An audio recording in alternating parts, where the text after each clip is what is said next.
panaginip ako, lubog ang sinasakyan kong barko. Hinanod ako sa lakas ng hangin, hanggang sa mapadpad ako sa buhangin. Ako'y natuwa dahil ako'y buhay, nang may nakita akong babaeng walang malay. Siya'y nilapitan upang aking tulungan, nang siya'y matauhan aking namasdan.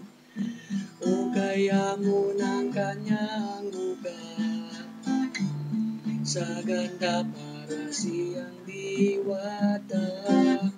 Kahit ganito ang aking sinapit, ngunit siya naman ay hulog ng langit. Sa isla puting bato, naging sarili namin ang mundo. Walang naging hadlang doon, kahit kami ay magpahulog.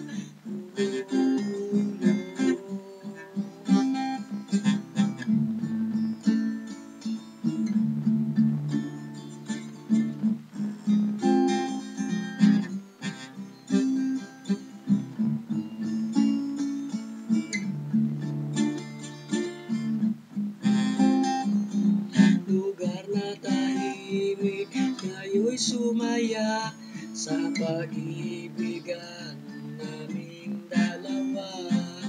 Nalunod ako sa kanyang mga halik, at sa yakap niya na anong higpit.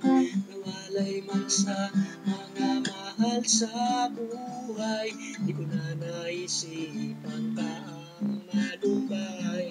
Magagandang tanawin at sariwang prutas, at ang kalayaan ko dinaranas.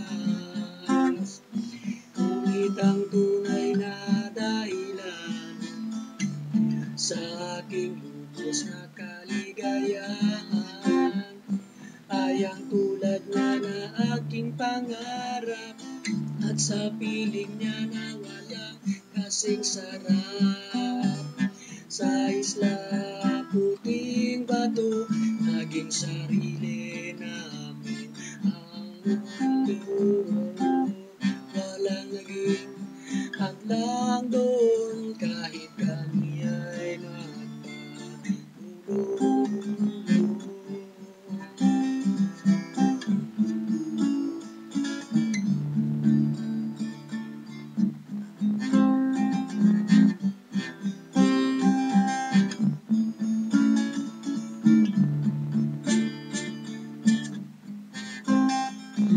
Lilimot namin ang aming problema, paraiso na para sa amin ang isla. Unang oras ay walang sinasayang, mag-aabulan at magkakantahan. Sa sumapit ang ilog na buwan, kami ay nagmistulang Eva at Adan. At nang titikman na ang kanyang mansanas, ako'y nabigla at napabaligwas. Ako pala ay nagising